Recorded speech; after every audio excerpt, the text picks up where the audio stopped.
ఎందరో మహానుభావులు, కవులు, రచయితలు, మేధావులు తమ అనుభవంతో వివిధ సందర్భాలలో అనేక మోటివేషనల్ కోట్స్ చెప్పడం జరిగింది. వాటిలో బాగా ఉపయోగపడే కొటేషన్స్ ను మీకు సేకరించి చెబుతున్నాను.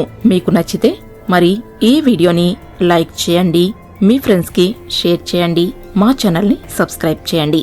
ఇక ఆలస్యం ఎందుకు, వెంటనే మన టాపిక్ లోకి వెళ్ళిపోదామా? You are the creator of your own destiny అని Swami Vivekananda the great motivator చెప్పారు. నీ తలరాతను నువ్వే రాసుకోవాలి, నీ గమ్యం నీవే సృష్టించుకోవాలి. రాయిలాంటి నిన్ను శిల్పంలా చెక్కడానికి ఏ శిల్పి రాడు. రాయి నీవే, శిల్పి నీవే. నిన్ను నీవే శిల్పంలాగా చెక్కుకోవాలి. వెనుకటికి ఒక నక్క పులిని చూసి వాతలు పెట్టుకుందట. పులిలాగా చారలు రావడానికి. చివరకు ఏమైంది?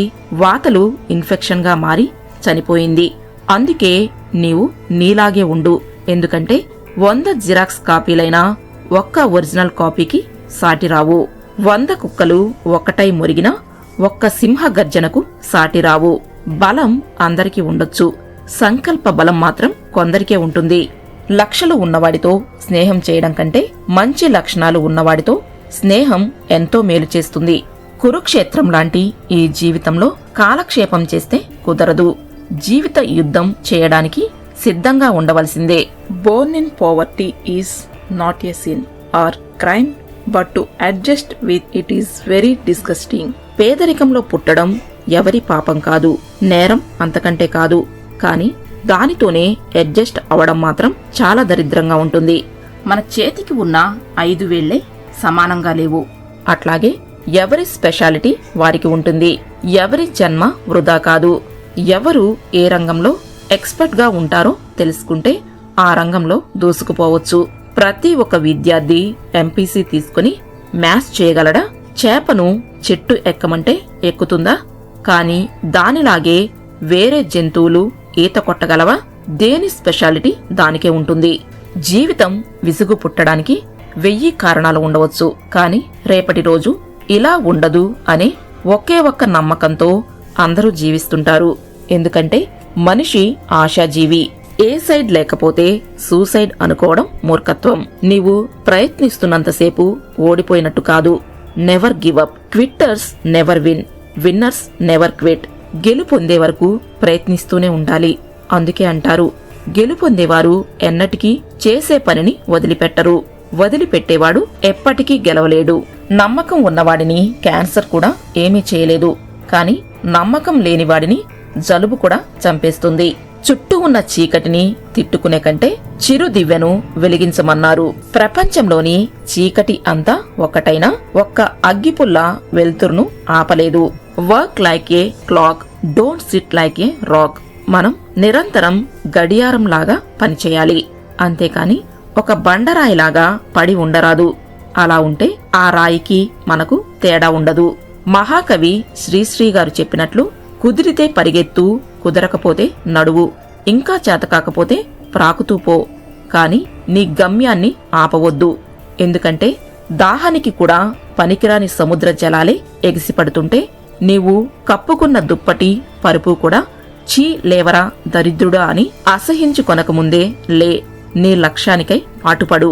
గొర్రెలలో గొర్రెలాగా బ్రతకడం కాదు, ఆ మందలోని పొట్టేలులాగా బ్రతకాలి. కాకిలాగా కలకాలం బ్రతకడం కాదు, హంసలాగా రాజాలాగా కొంతకాలం బ్రతికినా కలకాలం గుర్తుండిపోతావు. ఈరోజు నిన్ను గొంగళి పురుగు అని అందరూ అసహించుకుంటున్నారా? గొంగళి పురుగే రంగురంగుల సీతాకోక చిలకగా మారడం లేదా? ప్రతి గొంగళి పురుగు గమ్యం రంగురంగుల సీతాకోక చిలుకైతే నీ జీవితం కూడా మారుతుంది. అందుకే ఏదీ శాశ్వతం కాదు, మార్పు మాత్రమే శాశ్వతం. కాదంటారా? సుద్దాల అశోక తేజ గారు వ్రాసిన ఒక గేయం ఎందరికో స్ఫూర్తినిచ్చింది. అదే, ఒకటే జననం, ఒకటే మరణం, ఒకటే గమనం, ఒకటే గమ్యం. గెలుపు పొందు వరకు అలుపు లేదు మనకు. బ్రతుకు అంటే గెలుపు, గెలుపు కొరకే బ్రతుకు. కష్టాలు రాని, కన్నీరు రాని, ఏదైనా కాని, ఎదురేది రాని, ఓడిపోవద్దు, రాజీ పడొద్దు. నిద్రే నీకొద్దు, నింగే నీ హద్దు. లక్ష్యం ఎంత పెద్దదైనా భయపడవద్దు. మహాసముద్రమైన బొట్టు బొట్టు కలిస్తేనే ఏర్పడుతుంది. ఒక్క సిరా చుక్కతో లక్ష మెదళ్లలో కదలిక తెప్పించవచ్చు. డాక్టర్ సి నారాయణ రెడ్డి గారు చెప్పినట్లు కెరటం అంటే నాకిష్టం. ఎందుకంటే అది పడినందుకు కాదు, అది పడి లేచినందుకు. కూర్చుని తింటే కొండలైనా కరిగిపోతాయి. పనిచేస్తూ పోతే ఎంత పెద్ద లక్ష్యమైనా చిన్నదవుతుంది. Everything is easy when you are busy. Everything is difficult when you are lazy and spends your time crazy. ఎవరికి పుట్టిన బిడ్డ ఎక్కి ఎక్కి ఏడవడానికి ఎవరికి ఎవరు ఏమి చేయరు.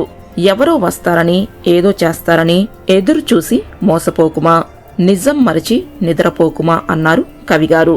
So don't cry but try. Success is the group of trials. విలువలు లేని విజయం వృధా. నీతి నియమాలు లేని జీవితం వృధా. ఎందుకంటే సువాసన లేని పుష్పంను ఎవరు ఇష్టపడతారు? Easy comes easy goes. ఏది సులభంగా రావాలని కోరుకోవద్దు. Success has no short cut. It comes by hard work only. కష్టపడేవాడు ఎన్నటికీ నష్టపోడు. కష్టించేవాని చేతిలో విజయం బానిసవుతుంది, కుక్కపిల్ల అవుతుంది. అదృష్టాన్ని నమ్మితే వచ్చే విజయం 1% మాత్రమే. కష్టాన్ని నమ్మితే వచ్చే విజయం 100%. ఏది మంచిది మీకే తెలుస్తుందిగా. పావురాలకు రోజు మేత వేస్తుంటే అవి ఎగరడం మానేస్తాయి. కొన్నాళ్లకు ఎగరడం మర్చిపోయి మేత దొరకనప్పుడు చనిపోతాయి. ఎవరికైనా మనం చేపల కూర ఈరోజు వండి పెడితే మరి రేపు ఆకలి కాదా? రోజు ఎవరు ఉచితంగా పెడతారు? అదే చేపలు పట్టడం నేర్పితే వాటిలో కొన్ని తిని కొన్నింటిని అమ్ముకుని సొమ్ము చేసుకుని బ్రతుకుతాడు. నీవు గెలిచే వరకు నీ కథ ఎవరికీ అవసరం లేదు. బలహీనుని గెలుపు అందరికీ చాలా బలంగా వినిపిస్తుంది. Every dog will have its own day. అన్నదైన రోజు ఎంత బలహీనుడైనా గెలిచి చూపెడతాడు. ఆగిపోయిన గడియారం కూడా రోజుకు 2 సార్లు ఖచ్చితమైన సమయాన్ని చూపెడుతుంది. ఎవ్వరిని అండర్ ఎస్టిమేట్ వేయవద్దు. మన గురించి మనం చెప్పుకోవద్దు. మనం చేసే మంచి పనులే మన గురించి చెబుతాయి. ఇతరుల నష్టం మన లాభంగా ఎప్పుడూ అనుకోవద్దు. Win versus win policy is the best policy. మనం బ్రతకాలి, మనతో పాటు ఇంకా నలుగురు బ్రతకాలి అనే దృక్పథం ఎంతో ఉన్నతమైనది. ఎందుకంటే 1+1 = 2 అవుతుంది. అదే 1 - 1 = 0 అవుతుంది కదా. So live and let live policy is the best policy. Friends, మరి ఇటువంటి వీడియోస్ కోసం మా ఛానల్ని సబ్స్క్రైబ్ చేయండి. అలాగే ఈ వీడియోని లైక్ చేయడం, మీ ఫ్రెండ్స్కి షేర్ చేయడం మర్చిపోకండి. Thank you for watching.